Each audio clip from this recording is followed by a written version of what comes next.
Okay, picture this. You're walking through, let's say, a medieval village, right? Okay.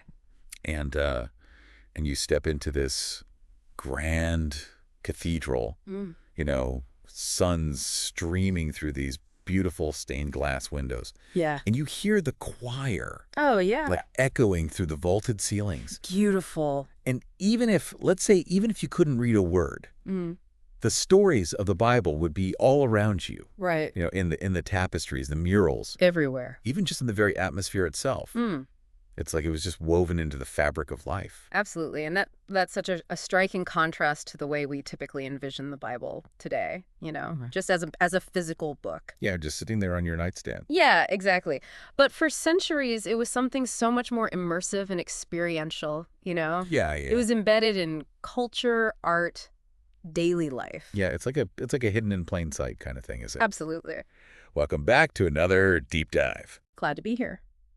And today, we're really going deep into this fascinating evolution of the Bible, especially during this period, the Reformation. Oh, yeah. A period of such dramatic change and upheaval, Yeah, and it wasn't just about religious doctrine either, right? No, absolutely not. It was about knowledge itself, you see. Who controlled it, how it was accessed. Right. The transformation of the Bible during this era, I think, continues to have a profound impact on how we view, faith, knowledge, and even power today. So let's kind of unpack this a bit. Yeah. Starting with this idea of, like this missing Bible during the Middle Ages. Yeah. Right. You often hear this narrative that the Catholic Church, suppressed the Bible, kept it hidden from everyday folks. Right. But turns out it's a little more complicated than that. Oh, it's much more nuanced, yeah. While literacy rates were low, the Bible wasn't exactly suppressed. Professor Susanna Lipcomb, she's done some fascinating research on medieval Sweden. And even small parishes there, she found, had these really elaborate wall paintings depicting biblical scenes. Okay. These images, they served as a visual kind of sermon, bringing the stories to life, especially for those who couldn't, read the text directly. So instead of reading the Bible in a book, Yeah. people were literally like surrounded by its stories. Absolutely. Just in their everyday lives. Imagine the grandeur of a Gothic cathedral with these stained glass windows illustrating the biblical narratives. Or think of a traveling group of actors. Okay. Performing scenes from the Bible right there in the town square. Oh, wow. It was powerful, Wow. multi-sensory, making the Bible really come alive for people. Okay, so then enter stage left Johannes Gutenberg. Ah, yeah. And his revolutionary printing press. How did this invention just change everything? Oh, well, it was a seismic shift, truly.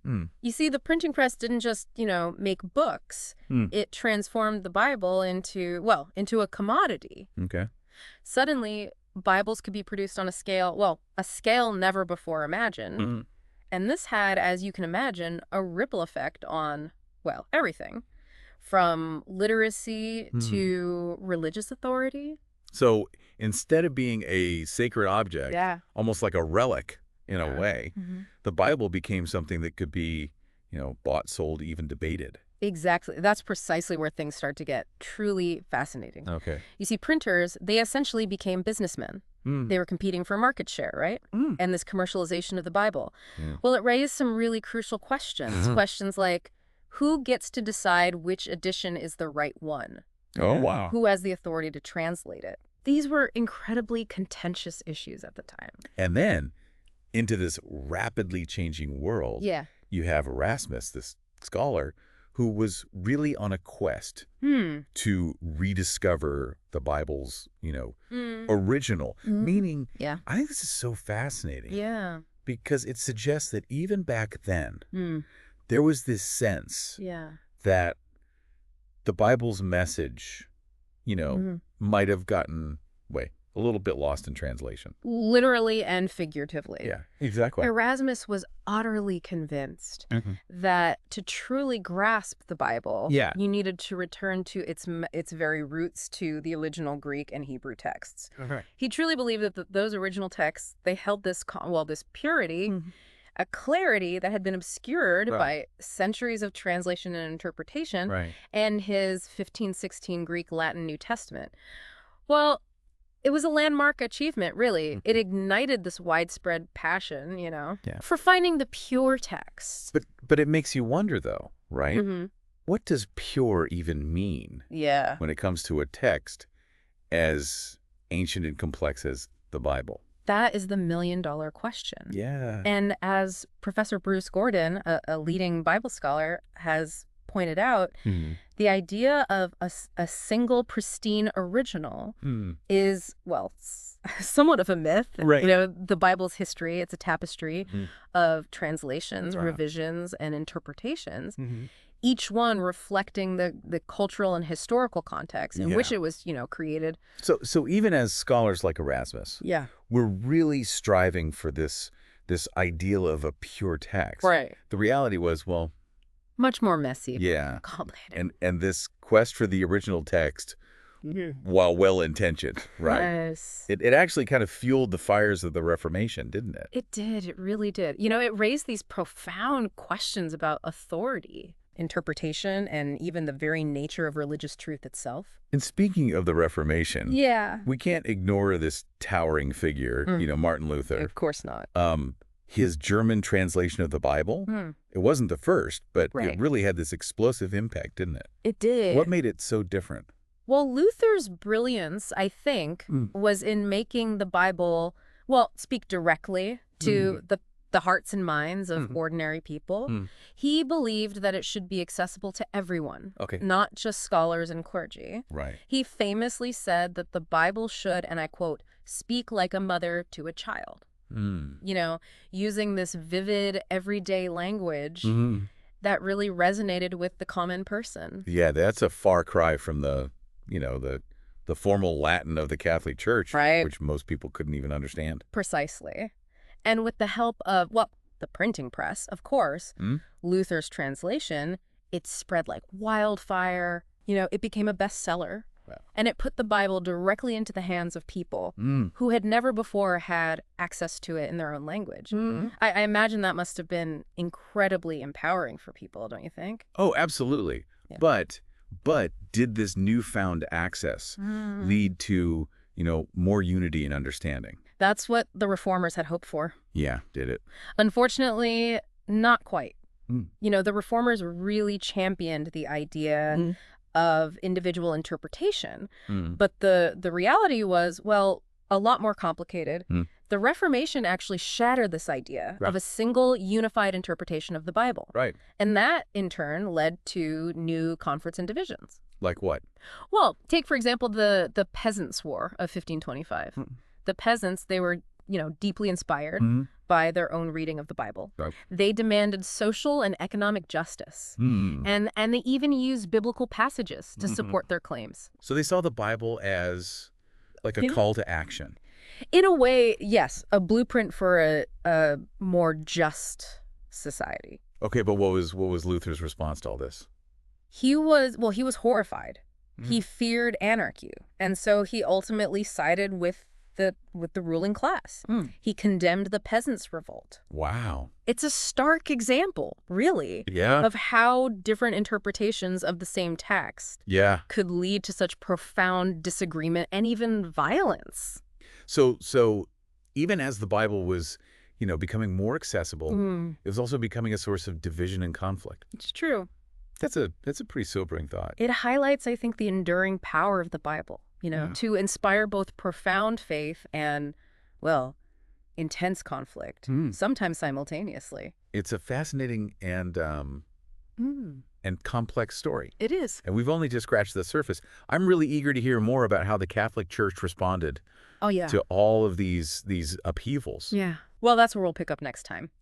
The Catholic Church's response, let me tell you, was far from passive. They engaged in their own ambitious scholarship and made attempts to maintain their authority in a world where the Bible, was suddenly up for grabs. We left off talking about how the Protestant Reformation, wasn't exactly leading to everyone having the same view of the Bible. What was the Catholic Church up to while this was all happening? Did they just sit back and watch? Not at all. They definitely weren't ignoring all the upheaval going on around them. While they held firm to the Latin Vulgate as their, official Bible, they also launched some pretty ambitious scholarly projects of their own.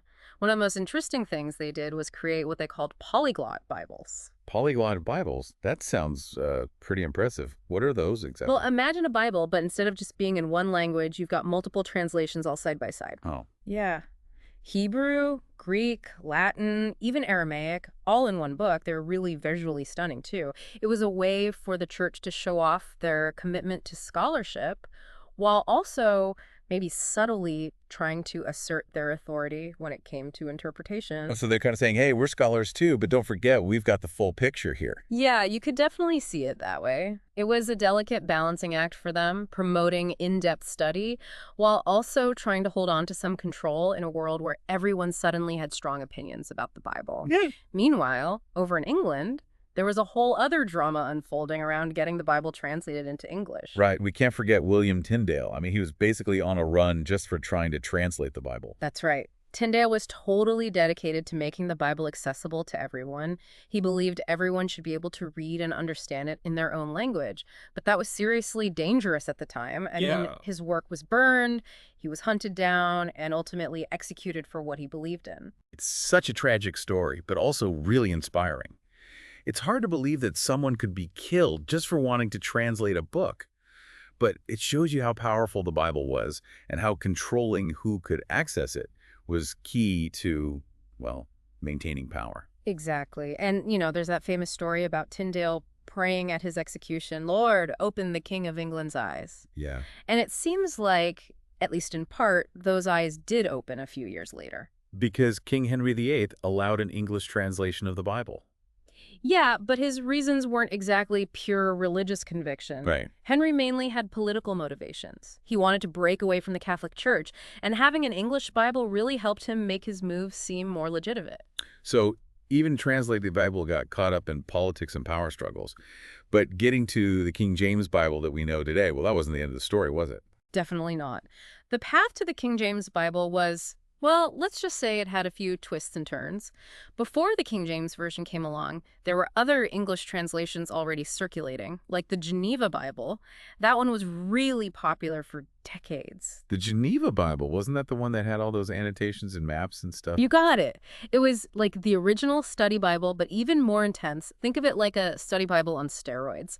It had extensive notes, maps, illustrations, all designed to help people really understand what was going on in the text, like the historical and cultural context. So it wasn't just a translation, it was a whole educational package. Why did it fall out of favor, though? You'd think people would love all those extra features. They did love it. It was hugely popular. But some of those annotations, well, they got a little too controversial, especially for King James I. Controversial how? Were they adding in things that were offensive or something? Well, not exactly offensive, but some of the notes were seen as questioning the authority of monarchs. And that was definitely not going to fly with a king who is trying to solidify his power. So even though people loved their Geneva Bibles, it was just a little bit too risky for the crown. Right. And so that's where the King James Bible comes in. King James himself commissioned it. And you'd think, okay, the king is behind this, it's got to be a hit. But it actually took a while to really catch on, didn't it? It's funny how that worked out. The King James Version, with its beautiful and majestic language, wasn't an overnight success. People were really attached to their Geneva Bibles. They were used to all the notes, and they were maybe a little suspicious of this new version that was approved by the king. And didn't the King James Bible also use some intentionally old-fashioned language? Yes, exactly. They actually used deliberately archaic language, drawing on older forms of English. You see this trend in Bible translations all over the world around this time. It was a way of making the text feel timeless and sacred. It's really interesting how important the role of language is in all of this. I mean, I think of translating as being all about, accuracy, making sure the meaning is the same. But there's so much more to it than that, isn't there? Oh, absolutely. It's about the tone, the cultural context, even about power dynamics. And, sometimes those early English translations, they got things a little mixed up. That's where we get those funny Bugs and Breeches Bibles. Oh, yeah. Those misprints are pretty hilarious. They are. Like in the Bug Bible, for example, the word terrors in Psalm 91.5, it accidentally got printed as bug-ass. Bug-ass. Yep. And then there's the Breeches Bible, where Adam and Eve, after they realize they're naked, they sew fig leaves into breeches instead of just coverings. So we go from terrors to bugs. It just goes to show you that even with these super important sacred texts, human error can still sneak in, sometimes in the funniest ways. And it really highlights how important word choice is in translation. Even a small change can completely transform the meaning and how people interpret it. Totally. So we've got these competing translations, political maneuvering, even some unintentional comedy in the mix. It really makes you realize that the Bible's journey is anything but simple. It's true. It's such a complex and fascinating story. The Bible's journey weaves through history, culture, politics, and the power of language itself. Where do we go from here? I mean, the Bible became a book, but did it stop evolving? Did it just become, words on a page? That's a great question.